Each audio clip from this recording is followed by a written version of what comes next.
Well, we're ready to cut some segments now. The vase that we're building, as I mentioned earlier, has got 24 segments in it. Each ring's got 24 segments, so we need to cut those at 7.5 degrees. Several ways I guess you could do that. One being try to do it with a miter gauge. I'm not very good with a miter gauge, so I don't have a good one, and I've tried it and it didn't work so well. So I've actually built a sled. Now, this sled is nothing fancy about it. It's just a piece of MDF here. I've got a fence on it. It's maple.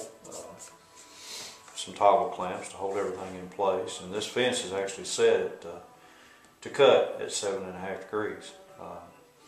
The bottom of the sled is just a couple of hardwood strips. These happen to be walnut because that's what I had, and they ride along in the miter slots.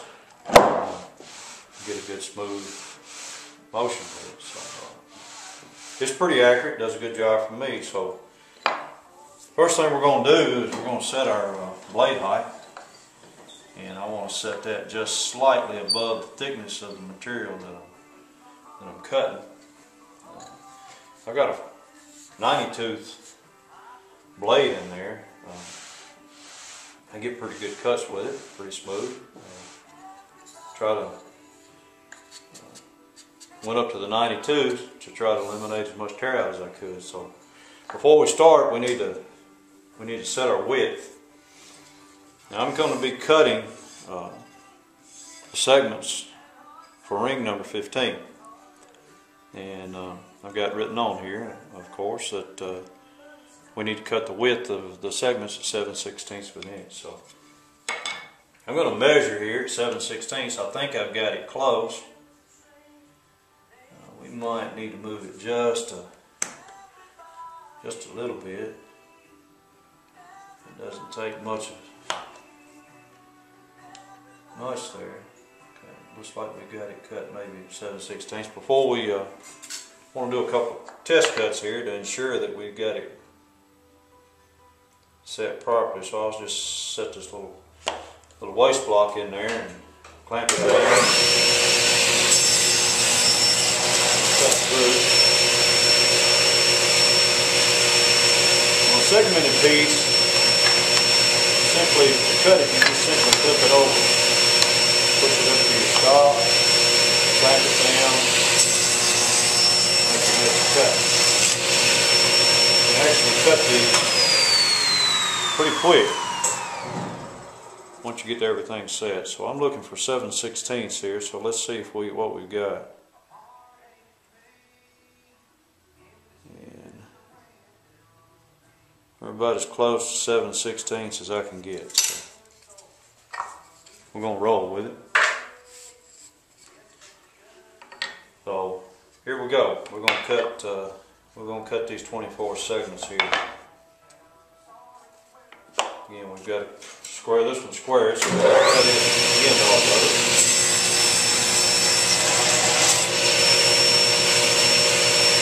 And we just simply flip it over, make it cut. Before I go any further, I'm going to double check, make sure yeah, we're good, very good. Set that one aside, and we can just keep on cutting now.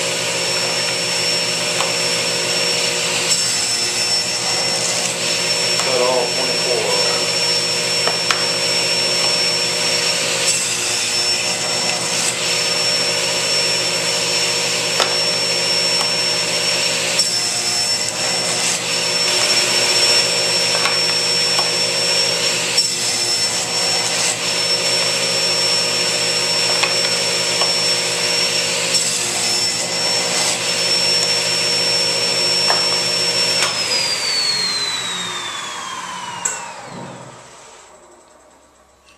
There we have it. We have 24 segments cut.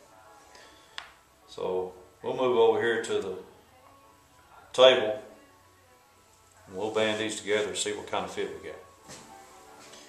What I like to do to ensure that I've got got the cuts right, I like to band these things together dry before I start any type of gluing.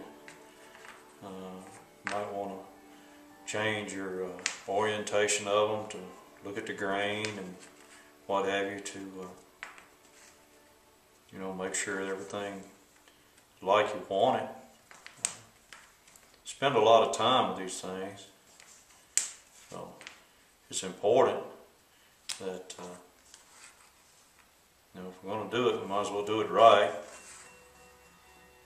And we don't want gaps. Gaps are not good in segmented cutting, segmented turning. Gaps show up bad. We're going to get them pretty close here with what we've got, I think. And got a disc sander over here that can't hardly live without. When we start gluing these things up, we'll utilize that disc sander to eliminate any gaps that we might have. So, okay, we've got it set. What I like to do is just take a rubber band on these small rings. I'll take a rubber band and double it and wrap it around there. Sometimes I have a little accident and the segments go flying everywhere, so this one looks like it's going to band up okay. That's good, because I'd hate to have a mishap like that on camera. And we just simply line everything up and push them down. And I do believe that we've got a pretty good ring cut right here. I don't see anything bad. We flip it over and handle it. It looks pretty good.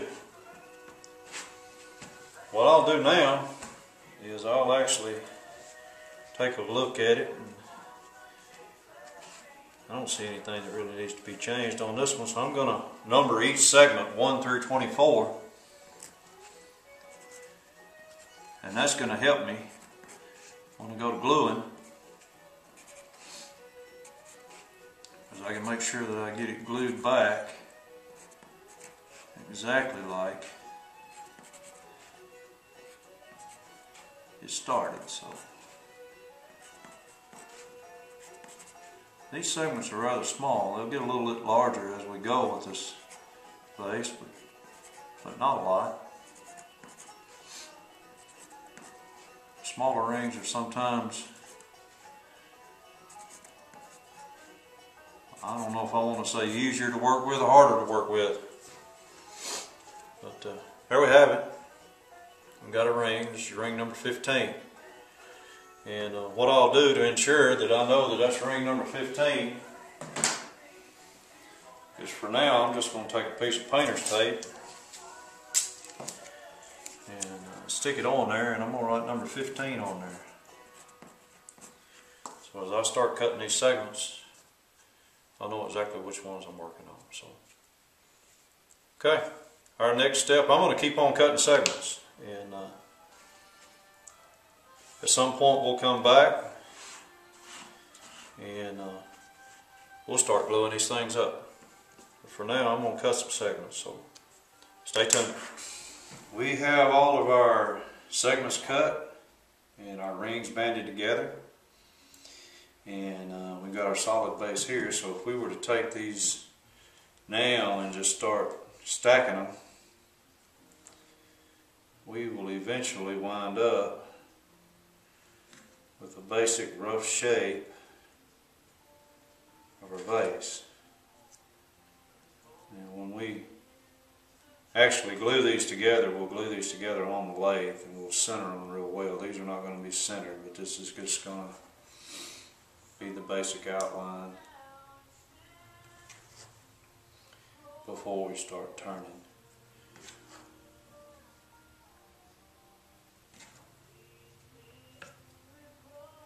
After we get everything cut here like we have and banded together, the next step is going to be to start gluing. And this number of rings and this number of segments, we're going to be gluing for a while. We're almost there. So there we have our basic shape before any gluing or any turning of anything like that goes on. So our next step, of course, will be gluing. So stick with me and we'll see what we can do with this thing.